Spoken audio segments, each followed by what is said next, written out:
Greetings and welcome to the world of Omisha Foundation.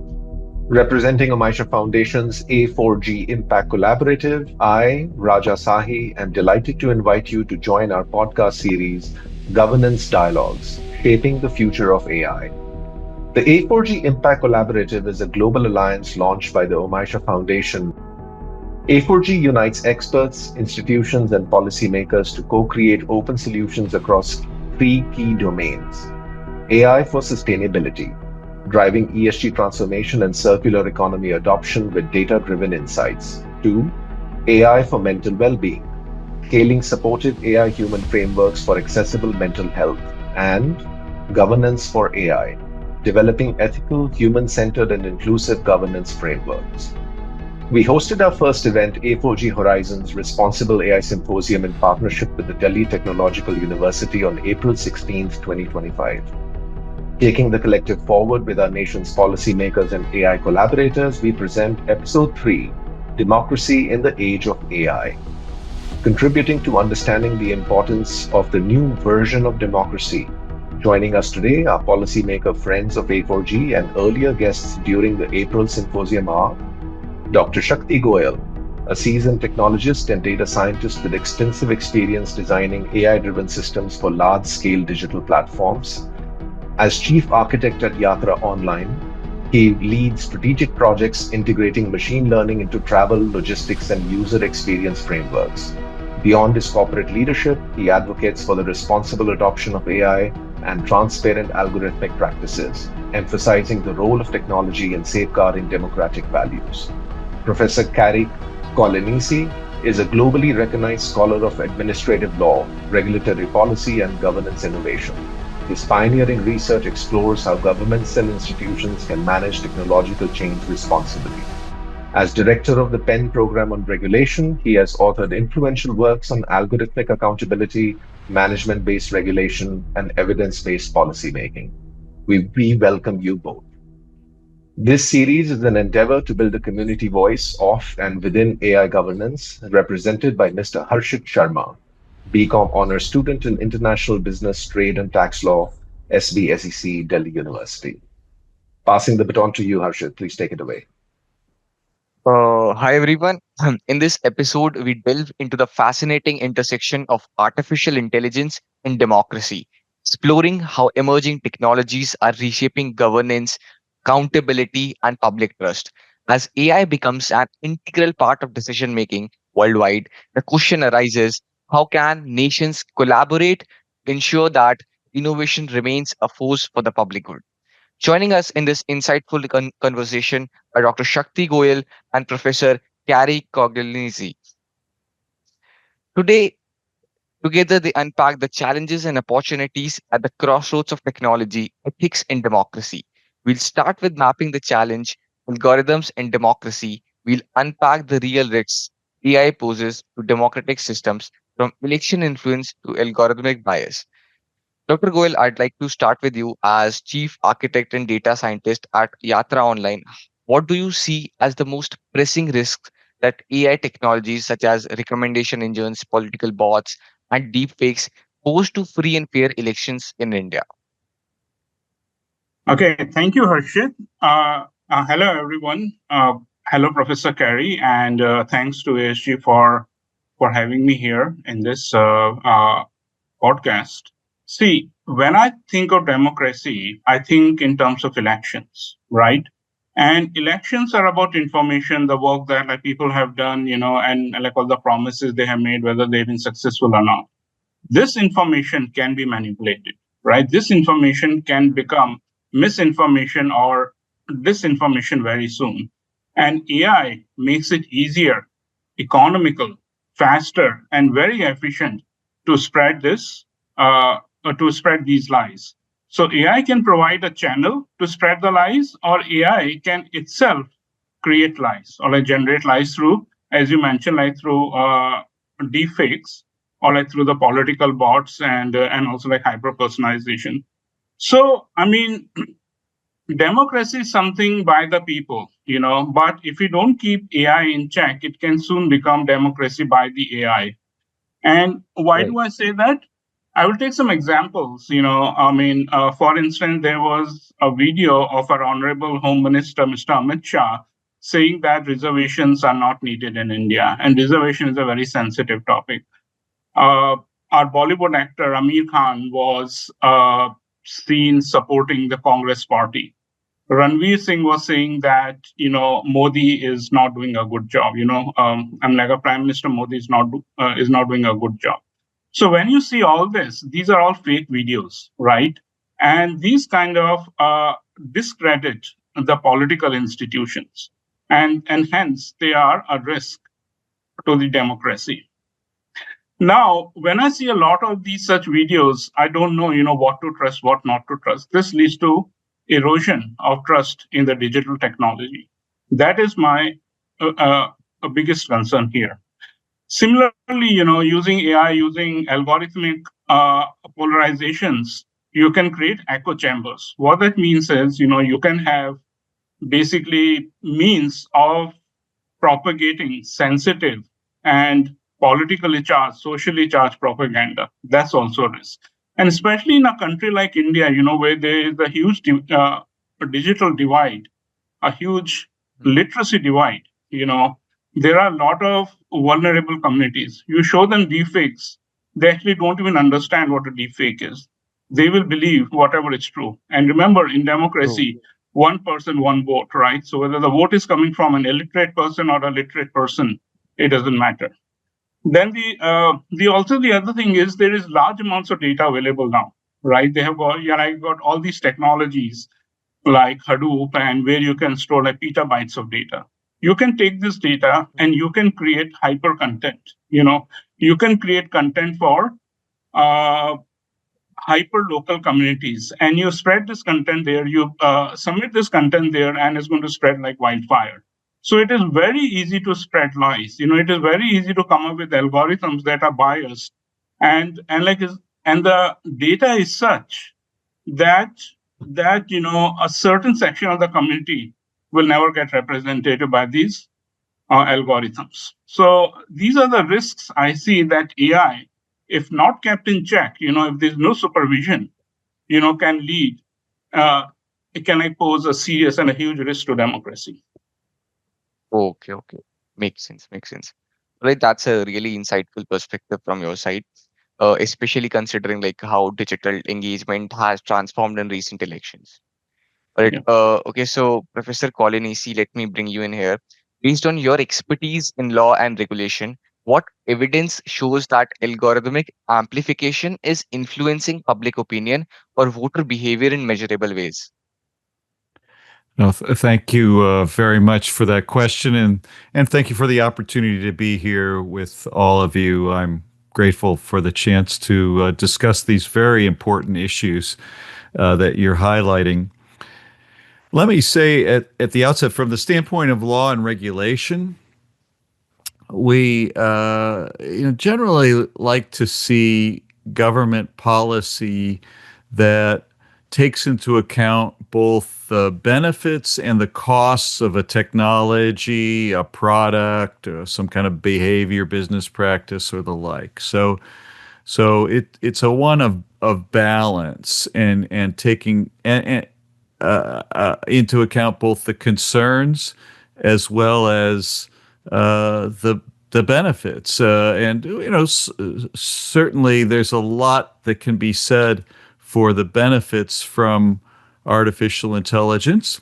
In fact, the other thing I think to note here at the outset is that artificial intelligence isn't just one thing or one technology. It's a suite of different technologies. They can be put to different uses.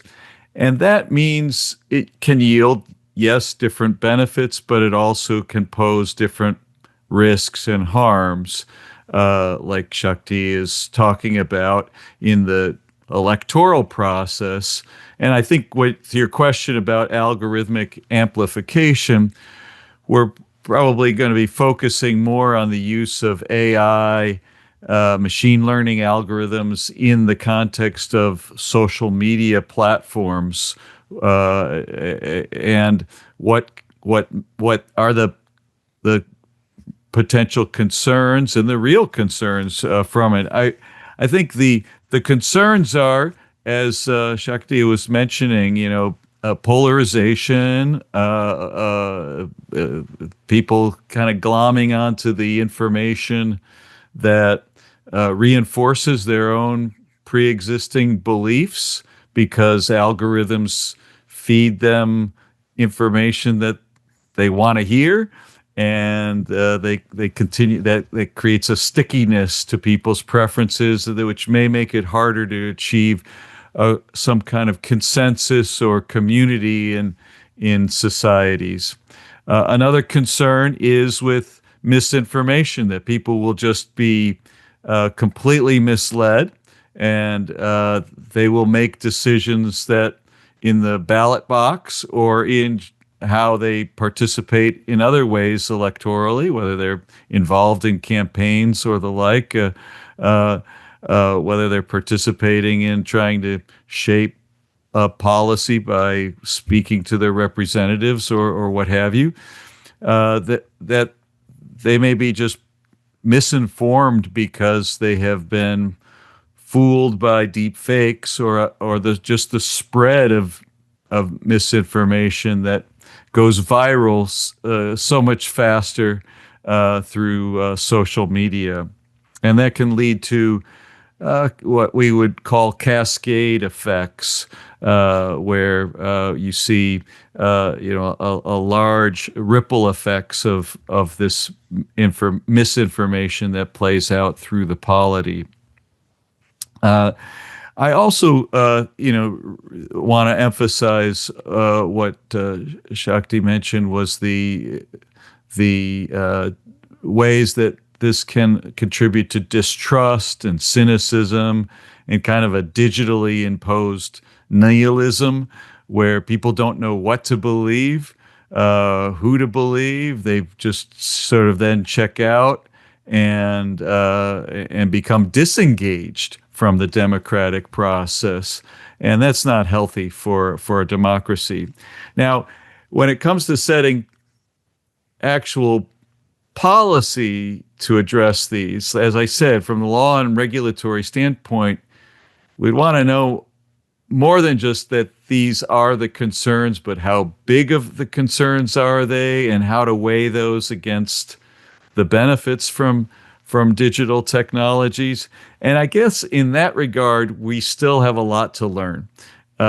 We have certainly some evidence that these concerns are real, that the dynamics from social media can be dysfunctional as much as helpful.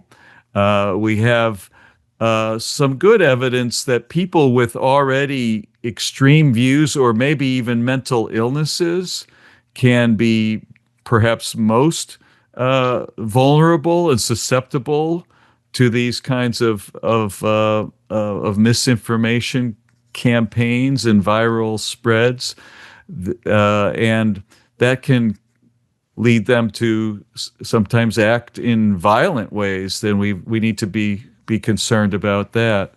On the other hand, as to whether it is shaping the bulk of the public, there I think the verdict may be a little harder to declare closed. I think there's more research that's needed. I'll just give one example to close this response to your first question that arose during the last presidential election in the United States in 2024. The rumor started online that Haitian immigrants living in a small town in Ohio were eating their neighbors' cats, and this was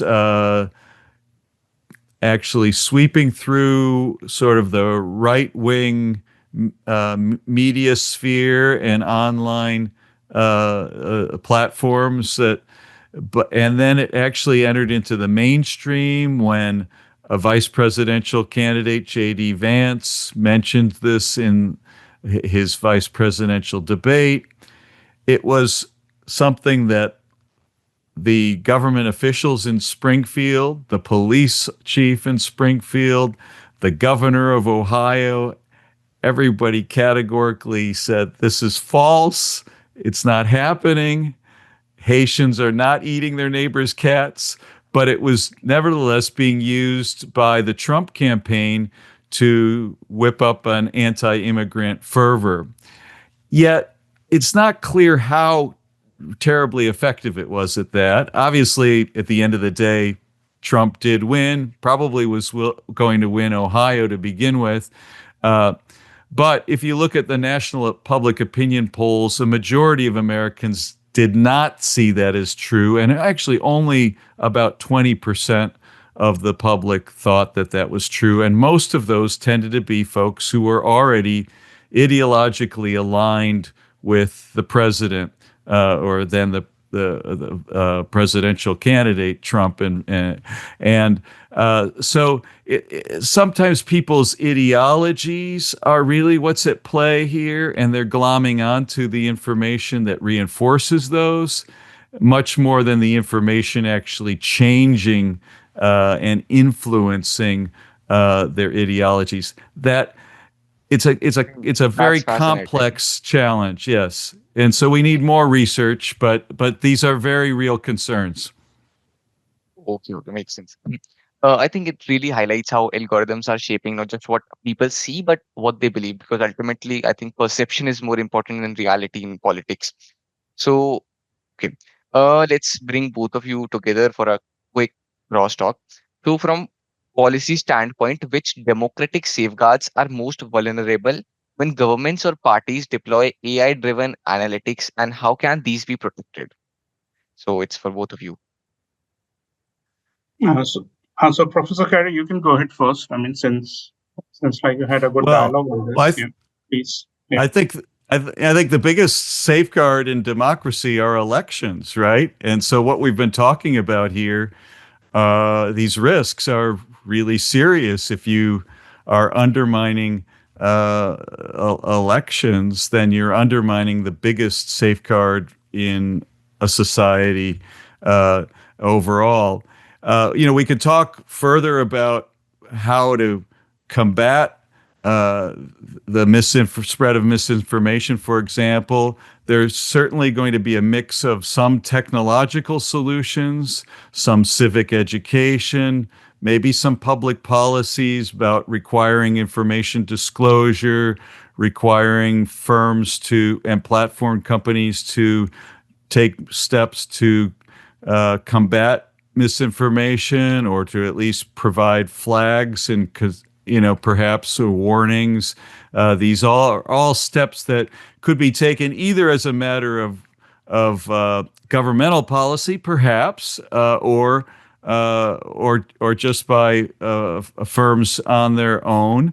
But certainly safeguards, or what I like to call leashes, need to be placed on these technologies so that we're not letting them run away from us without recognizing the harms that they're causing, that we can control the harms and rein them in when needed. Can you please Yeah. share So a I'm few going to, examples or yeah. Uh, initiatives taken by the various governments for yeah. this misinformation? So Harshit, I'm going to echo the same sentiments. I come from the data science background. I've seen a lot of data, and the risk I see is spread of misinformation, as Professor Cary mentioned. Rumor mills used to run even like Mhm. 5 decades ago, when there was no technology or a limited technology, right? The same thing is happening. What the technology is doing is it is actually exponentially increasing the effect of the rumor mills. It is very easy to create a political bot, which is in the North Indian languages and the South Indian languages. The look and feel of the bot will be as if the person is from my region, and everything will look so real, and that can impact the outcome of the election results. So, I mean, there were cases where, I mean, there was one example where the late Chief Minister of Tamil Nadu, Karunanidhi, his bot was created. I mean, there was a video circulating about him 7 years after his death, and saying that like he was trying to support his son's victory in the election, that is going to generate, emotions, and that will guide people, or basically that will make the people of Tamil Nadu vote for, like his son. And how fair is that? These are the risks that I see, like coming up. Yeah, and can I just add that it's not just the spread of this information, but AI can also be used to precisely target or reach particular audiences and try to influence them. And so we do see political campaigns. We also can see foreign governments sometimes trying to influence elections by not just spreading misinformation across the board, but targeting those people who might be most susceptible or most, receptive to a particular message. Maybe people who are most concerned about a particular issue like abortion or crime could receive specific messages that might be used to influence the elections. Makes sense. Um, all right, I think excellent points from both of you guys. It's clear that while AI offers powerful tools, the integrity of democracy depends on how responsibly they are used, right? Okay. So up next, we'll be discussing about governing the digital agora. We shift our focus to solutions, the legal, technical, and civic measures that can help protect democracy while allowing innovation to drive. Okay, so Dr. Goel, let's begin with you. In the Indian context, which ongoing or proposed regulatory measures such as the Digital Personal Data Protection Act or the Digital India Act show the most promise for curbing AI-driven political manipulation and misinformation? Yeah, that's actually very relevant. I mean, relevant question to our discussion. We are seeing that AI can do the harm. So now let's see how we can curb that, right? Yeah. Uh, in order to answer to that, I mean, your question, we need to understand what these two acts are. And in summary, I would say that DPDP Act, Digital Privacy and Data Protection Act of India, introduced in 2023, is a subset of Digital India Act. And Okay. the Digital India Act actually replaces the IT Act of 2000. So IT Act is around 2.5 decades old, but it has lost its shelf value now. The Digital India Act, what it does is it is aimed to regulate newer technologies that have come out. Like we are like talking about AI, but there are other technologies like blockchain, a cryptocurrency, IoT. We actually talk about Web 3.0, Cloud 3.0, Metaverse. All these things are there. So we need a control. We need regulations around these technologies. The second thing is with the increase of digital impact, with the increasing digital impact of technology on the society, we need online safety and trust also, right? We all rely so much on the internet. But the thing here is that this act aims to protect citizens' right and safeguarding users from online threats, from like cybercrime, doxing, right? Revenge porn, defamation, and spread of misinformation using deepfakes, like for example. Mhm. Then this act plans to make these platforms called the intermediaries, more accountable. So these platforms, and then it aims to increase the scope of the definition. An intermediary can be a social media platform, it can be an e-commerce site, it can be a bunch of AI tools, right? That can pose threat to the safe harbor principle, right? So basically, if I have a platform which itself is not creating AI, but it is spreading the wrong information using AI, then that's a serious threat to democracy and to the country itself. One very important thing that Digital India Act aims to implement is labeling of artificial content. It says that use like some sort of cryptography to mark that this content is not genuine, but this is being generated by AI. Then it also says that what if AI overtakes Or what if automation overtakes most of the things that humans do? What if I, as a citizen of the country, has a problem with the outcome of a decision that was made by AI? So let's say I applied for a loan and my loan got rejected. The bank cannot say that, look, AI did that. No, that's not allowed. So I can file an appeal. And this almost, I think, will become the right to information and right to digital review, I think, in India. Then this law can be combined with the DPDP Act that you mentioned. DPDP Act is all about data. It's about saving your personal data and not letting it being used without your consent. So this act will provide a very strong safeguard, a guardrail against misuse of personal data in training AI model. And if someone makes an error, and the error and that error has a serious impact, there can be a penalty of 25 million rupees, almost, I'm sorry, 2,500 million rupees, which is like 250 crore rupees. That's a huge sum, right? So that's why I say that the Digital India Act is all encompassing. It covers a lot. It covers not only AI, it covers anything that can use AI, any other new technology that comes out. This is an act which is aimed to be out there for the next 5 decades. So the act has not become a reality yet, and like it's a work in progress. Now, having said all these things, we don't have all these acts in place now, but that doesn't mean that we don't have legal frameworks in place. There's something called IT rules, Information Technology Rules of 2021, and there are guidelines from MIT. MIT is, I think, the Ministry of Electronics and Information Technology.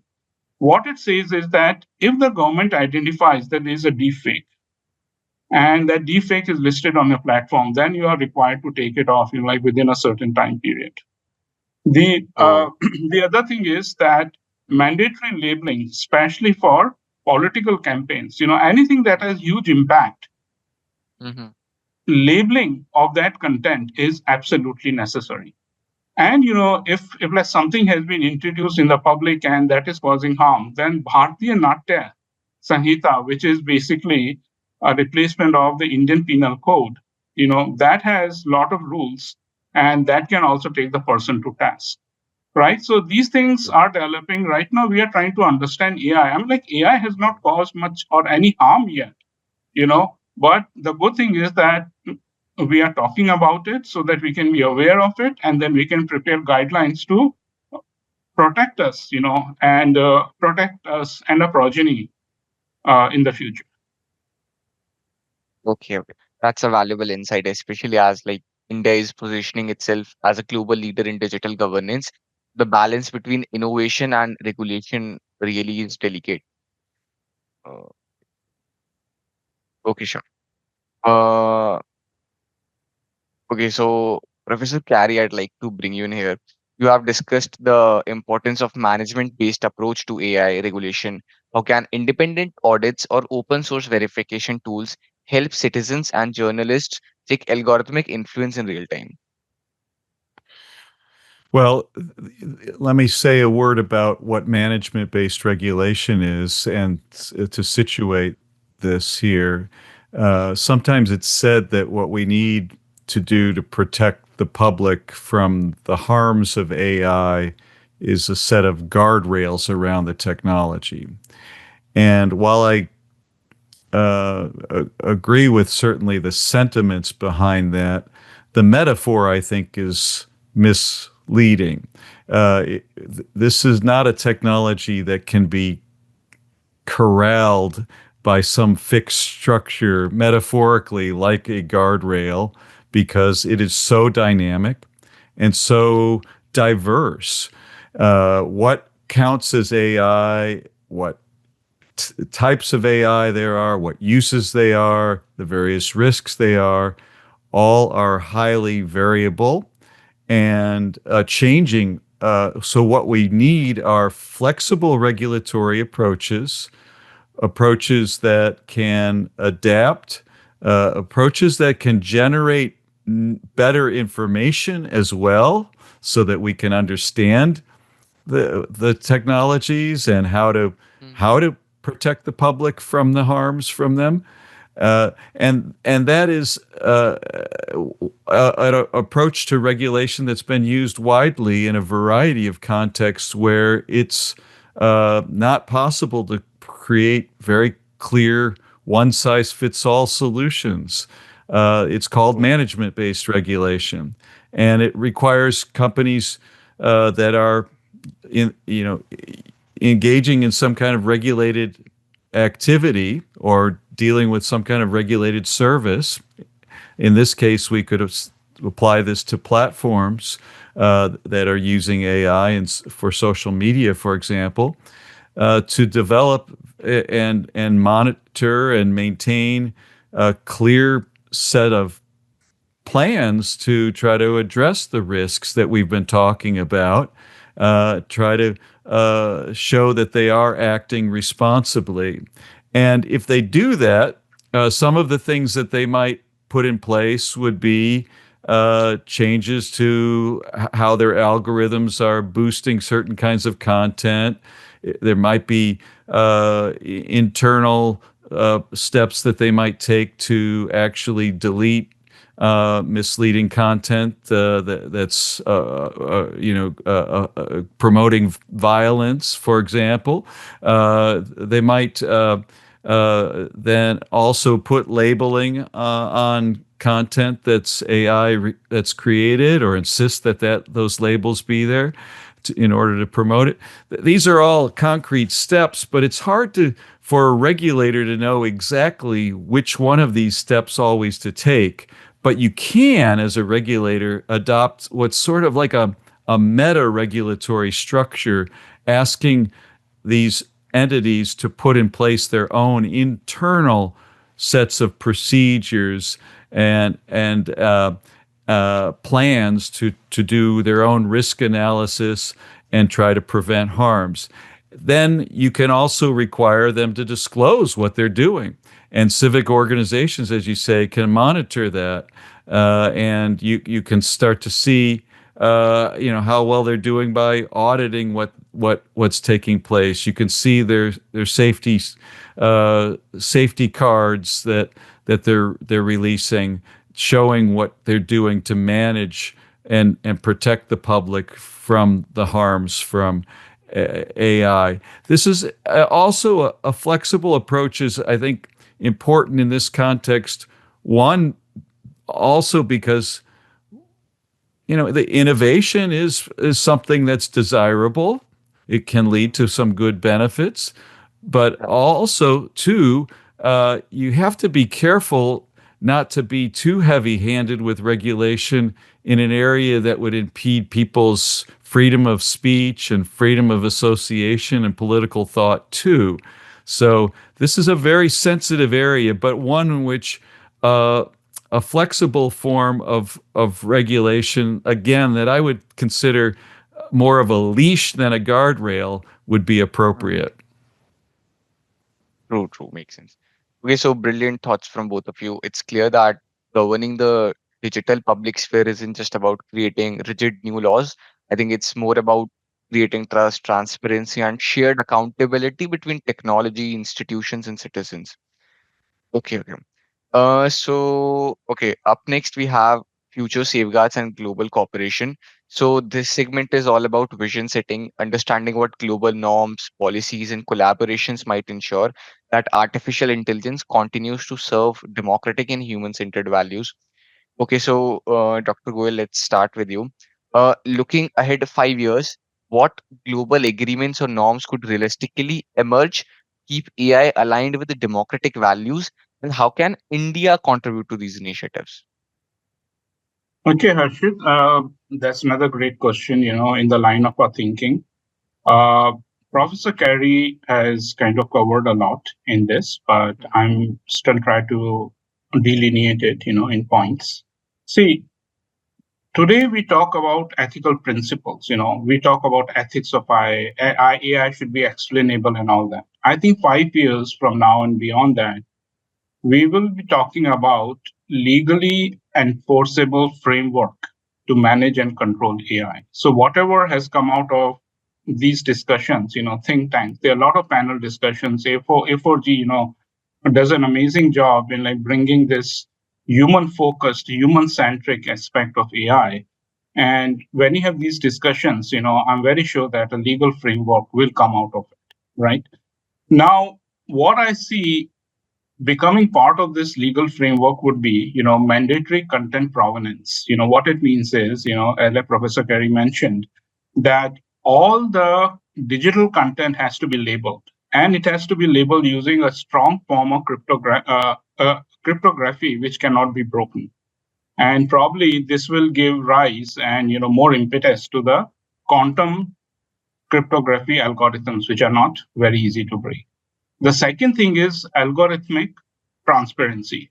So all these models, they use some sort of an algorithm, and the organizations will be required to tell, how they built that application, what algorithm they used at a high level, how they source the data, and also, how the decision making process works. For example, if I belong to a certain community in India, which has been, let's say, for the lack of the right word, which was a trodden community in India, and I apply for a loan and my loan gets rejected. I should have the right to know why my loan was rejected, why AI rejected my loan. So that is what I mean by explainable. Then there would be risk-based regulation of high impact AI. Especially, and this will be specifically true when AI starts impacting the public of the country, the citizens of the country. If it's a high risk AI, it has to undergo more scrutiny. The scrutiny has to be continuous. There has to be more risk assessment, and human oversight will become mandatory. You cannot just have AI run on its own. Then again, as I mentioned earlier also, that, the right to question the decision of AI, that should become a fundamental right or some sort of a right in the constitution. The principles will decide, and, the framework will also emphasize on non-discrimination and fairness audits. So essentially, whatever decisions AI has made over time, you take that and you audit it and see what was perceived as discriminatory and what was fair. Then again, like going back to the point on echo chambers, the algorithmic manipulation, that has to be controlled, right? So how those algorithms were designed, they require an oversight so that you can prevent intentional or unintentional polarization. Data privacy, DPDP Act has already been introduced. The data privacy will become like the core ingredient of AI. And this act will be strengthened even more to ensure that only the correct data, unbiased data is used, no personal data is used, so that no one can be defamed. There'll be no doxing and all that. Uh, then I see, like the way corporate social responsibility works, for example, if you have to set up public schools, that's the responsibility of the government. But then there are corporations as part of CSR, they will contribute funds towards it. So I see AI emerging the same way. There will be statutes of the law which will be imposed by the government, but then there will be self-regulations from the companies itself. So it will be a collaboration, not between the companies and the government, that I think will give rise to our legal framework. There should be global harmonization and consensus, because AI is no longer specific to a country. It actually crosses borders. And the other thing I'm thinking is that, the way MIT was created, electronic and information technology, there could be a division within MIT, or there could be a separate ministry or some sort of a group which focuses only on AI. So that can also like come up in the future. Now, how can India contribute? Let's say that, well, India is the largest democracy, I'm like in terms of number of people. India is also the seventh largest country in the world. So it's a huge country, right? It is a rising economic power, and it is a global leader in digital public infrastructure. It has introduced the concept of Aadhaar card, having a Aadhaar card for more than 1 billion people is a challenge. And I look at UPI. UPI has now almost become a standard in like money transactions. So India is a leader in digital technology. So given all this, India can now control. It can have a say. India is not a purely capitalist country and it's not a socialist country either. So like it's not somewhere, like in the middle. So it can somehow balance out pro-innovation and pro-risk approaches, to building AI. That is, I think, will be a huge contribution. And since India represents the developing world, it can be the voice for inclusivity, affordability, and accessibility. I'm like, just imagine all these small countries, they cannot build their own LLMs. Like building an LLM will cost like hundreds of millions of dollars, right? So they should be allowed to use LLMs that have been developed by, for example, by the United States. But the access to this should come at a much reduced price, so that all this becomes a very affordable. And also remember that India was the chairman of G20, so it has a lot of voice, like in the international arena. So it can push for all the tenets of good AI, and that will be safety, reliability, equality, non-discrimination, all that. Mm-hmm. Now, through the digital public infrastructure, India can,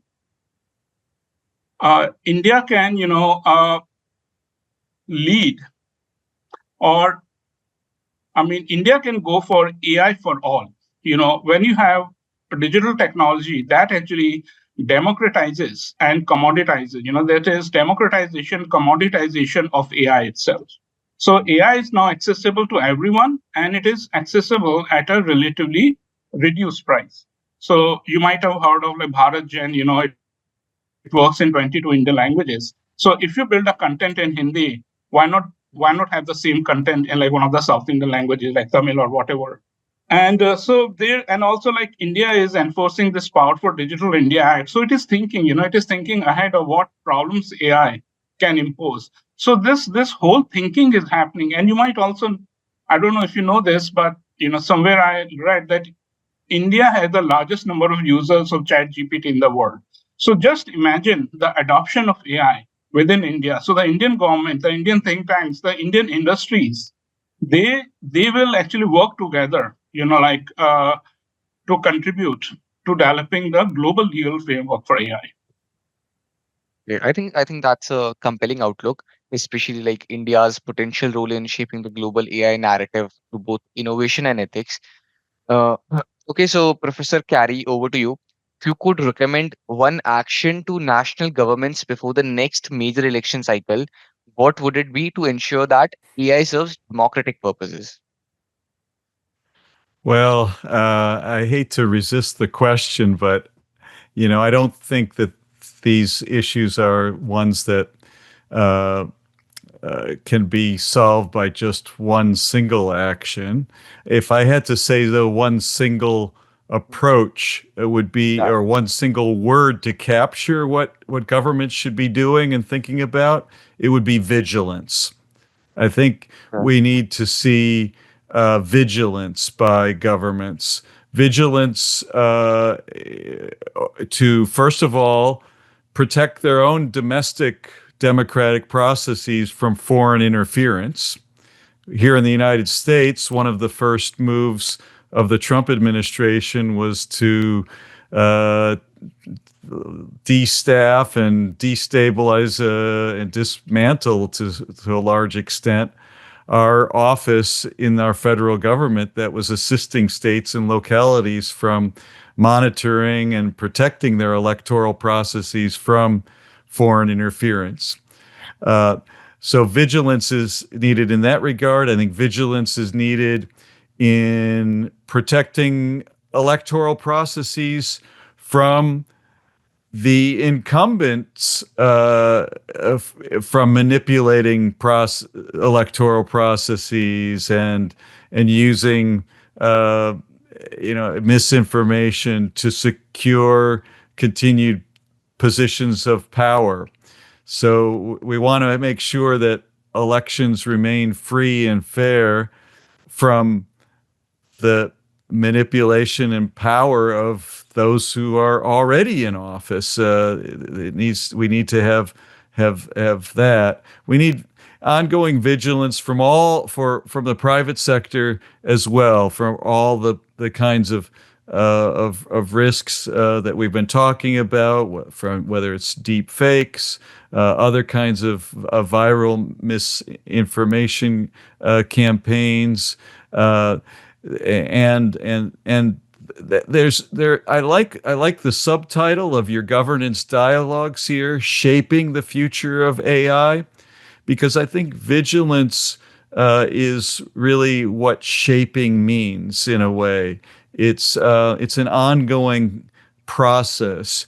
You can't set and forget. You can't just adopt one particular action and expect that this will all disappear.